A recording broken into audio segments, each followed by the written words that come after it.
श्री शंकर भगवान कह रहे हैं कि देवी सुनो, भगवान तो सगुण ही अगुण ही, नहीं कछु भेदा, गावहि मुनि पुराण बुध वेदा। अगुण रूप अलख जोई, भगत प्रेम बस सगुण सो होई। अब यहाँ भगवान शिव माता पार्वती की बात को कितनी बढ़िया कह रहे हैं, जरा सुनिएगा।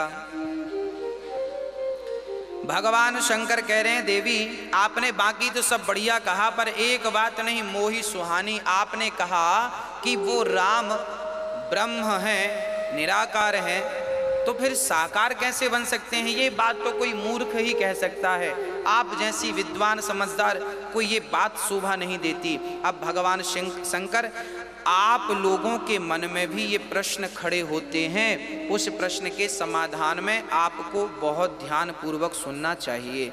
आज की कथा आपको बहुत ध्यान से सुनना चाहिए। कई बार ये प्रश्न आपको भी खड़ा होता है कि जब भगवान राम ब्रह्म है तो ब्रह्म का जन्म कैसे हो सकता है? वो तो निराकार है, फिर साकार कैसे बना? तब शंकर जी कह रहे हैं चौपाई रट लीजिए और आप दूसरों को रटाइए। सगुण ही अगुण ही, नहीं कछु भेदा, गावहि मुनि पुराण बुध वेदा। भगवान शिव कह रहे हैं कि वो ब्रह्म निराकार तो है, पर वह निराकार भक्तों के लिए साकार भी बन जाते हैं। किसके लिए? बोले भक्तों के लिए बनते हैं, बन जाते हैं। हाँ, अच्छा कैसे बन गए? वो तो निराकार हैं, फिर साकार। बोले भाई जैसे पानी को गिलास में भर दो तो गिलास का आकार दिखता है, थाली में डाल दो तो पानी थाली के आकार का दिखता है, कटोरी में डाल दो तो पानी कटोरी के आकार का। पानी का अपना कोई आकार नहीं है, पानी निराकार होता है। परंतु वही पानी जो निराकार है, वही पानी जब फ्रिज में बंद होता है तो वह पानी बर्फ बन जाता है। जो अभी निराकार पानी था अब वह बर्फ बन गया, तो बर्फ का एक आकार है। तो जो निराकार था वह एक आकार धारण करता है, अर्थात परमात्मा निराकार तो है, पर जब भक्तों की फ्रिज में प्रवेश करता है तो वही परमात्मा निराकार भक्तों के लिए सगुण साकार बन करके प्रकट हो जाता है। कई लोग कहते हैं हम तो निराकार को मानते हैं, हम तो साकार को नहीं मानते। भैया जी, साकार से ही निराकार में जाया जा सकता है। कोई डायरेक्ट छत में कैसे चढ़ेगा?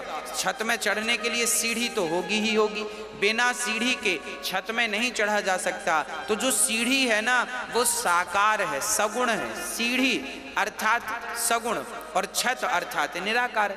तो आप साकार से ही निराकार में जा सकते हैं। एक फॉर एग्जाम्पल से समझते हैं।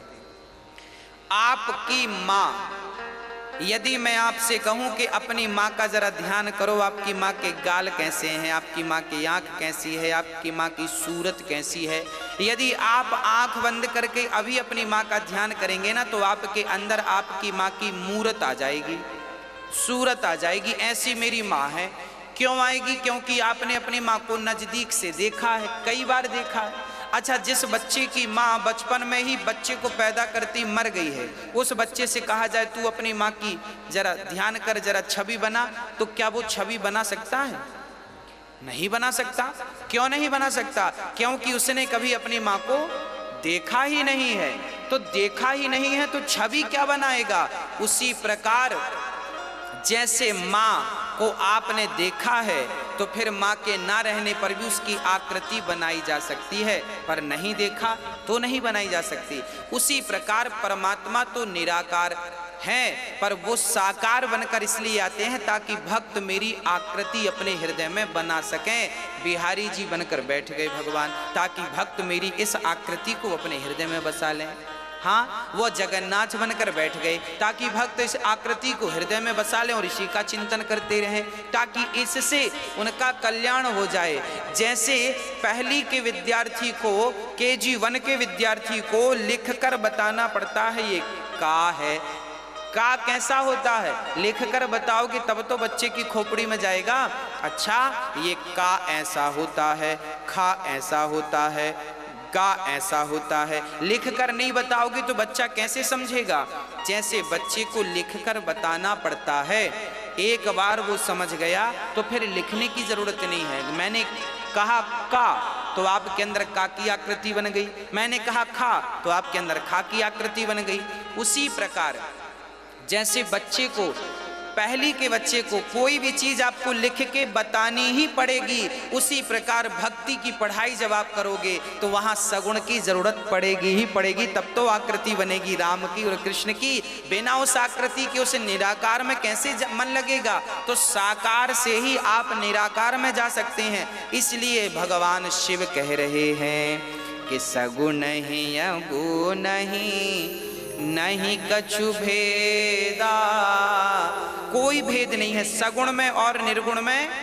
को ये हम नहीं, शंकर जी कह रहे हैं। जो व्यक्ति भगवान के साकार और निराकार में भेद करता है वो व्यक्ति बड़ा पापी होता है। कोई भेद ना करो। कई लोग ऐसे हैं निराकार को मानते हैं तो कई लोग कहते हैं हम मूर्ति पूजा नहीं करते। हमारे भारत में कई लोग ये कहने वाले मिल जाते हैं कि महाराज हम मूर्ति पूजा नहीं करते, मूर्ति पूजा नहीं करते। वाह, तो फिर अपनी माँ की तस्वीर कमरे में क्यों लगा रखी है? फिर अपने दादा परदादाओं की चित्र कमरे में क्यों लगा रखे हैं? मूर्ति पूजा तो तुम नहीं करते। तो भगवान की मूर्ति से विरोध है और माँ की मूर्ति से प्यार है। अरे भाई, मूर्ति तो मूर्ति होती है, किसी की भी हो। एक बार स्वामी विवेकानंद जी से किसी ने कहा कि मैं मूर्ति की पूजा नहीं करता और मैं मूर्ति को नहीं मानता। एक राजा ने स्वामी विवेकानंद जी से कहा कि मैं मूर्ति पूजा नहीं करता और मैं मानता भी नहीं हूं। स्वामी जी बोले बढ़िया है, आप मत मानिए, कौन कह रहा है। तभी स्वामी जी ने देखा कि उस राजा के दरबार में राजा के पिता का चित्र लगा था, जो कि पहले वो राजा थे।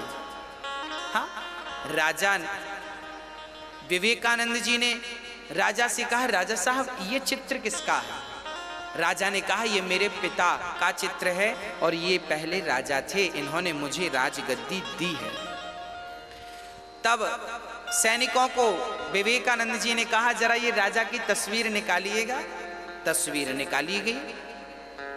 स्वामी विवेकानंद जी ने कहा जमीन पर रखो। जमीन पर रख दी गई। स्वामी जी अब क्या करते हैं, उस तस्वीर के ऊपर थूकने लगते हैं। थूक दिया और लातों से कुचलना शुरू। अब राजा को बड़ा क्रोध, ए विवेकानंद जी क्या कर रहे हैं आप, मेरे पिता का अपमान कर रहे हैं। स्वामी विवेकानंद जी बोले ये तुम्हारे पिता हैं, ये तो तस्वीर है, ना तो ये बोल सकती है ना तो ये सुन सकती है। अब ये सुन नहीं सकती, बोल नहीं सकती, देख नहीं सकती, तो ये तुम्हारे बाप कैसे हो गए? राजा ने कहा ये मेरे पिता की तस्वीर है, आकृति है। जब मैं इस आकृति को देखता हूं ना तो मुझे अपने पिता की याद आ जाती है। तब स्वामी विवेकानंद ने कहा कि तेरे बाप की तस्वीर देखने से तेरे बाप की याद आ सकती है, तो मैं राम का विग्रह, राम के मंदिर जाकर उनका दर्शन करता हूं तो इस विग्रह से मुझे अपने राम की याद आ जाती है। इसमें तुझे प्रॉब्लम क्या है?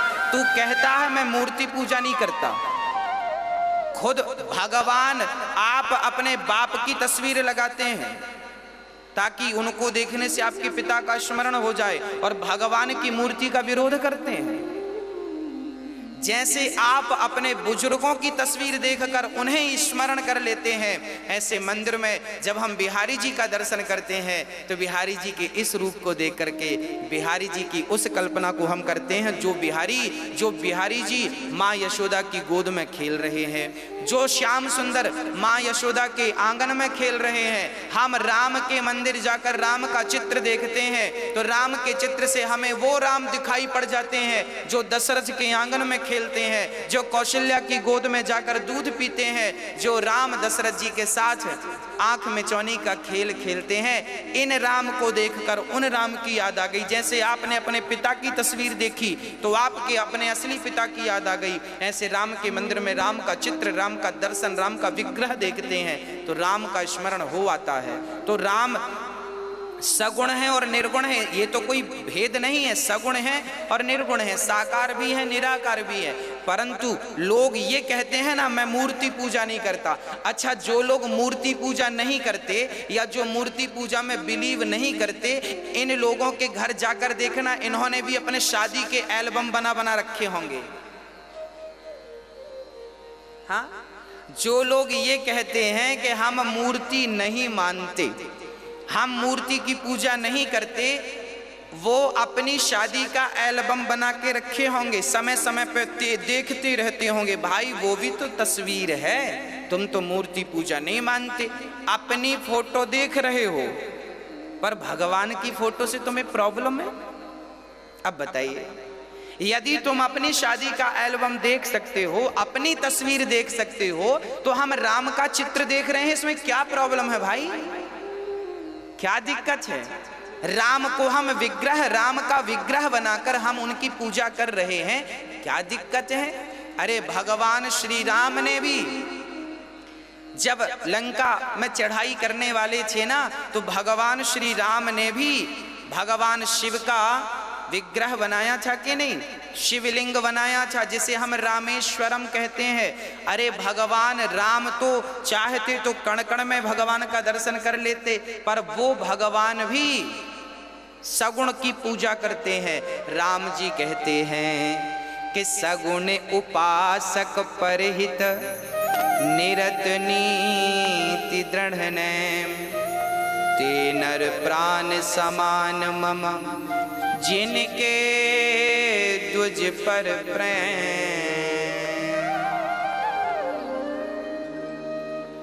तो आपके अंदर कभी ये भाव आए कि आप भगवान को ना मान रहे हैं, मूर्ति को? मैं ये नहीं कहता कि निराकार को मत मानिए भाई, जब साकार को मानने लगेंगे तो आप निराकार में अपने आप पहुंच जाएंगे। काखा गाघा का एक बार बोध हो गया तो फिर वो तो बोध हमेशा के लिए हो जाएगा। हाँ, तो सगुण से निर्गुण की ओर जाया जा सकता है। निराकार में रहकर सगुण का विरोध मत कीजिए, नहीं तो पाप लगेगा।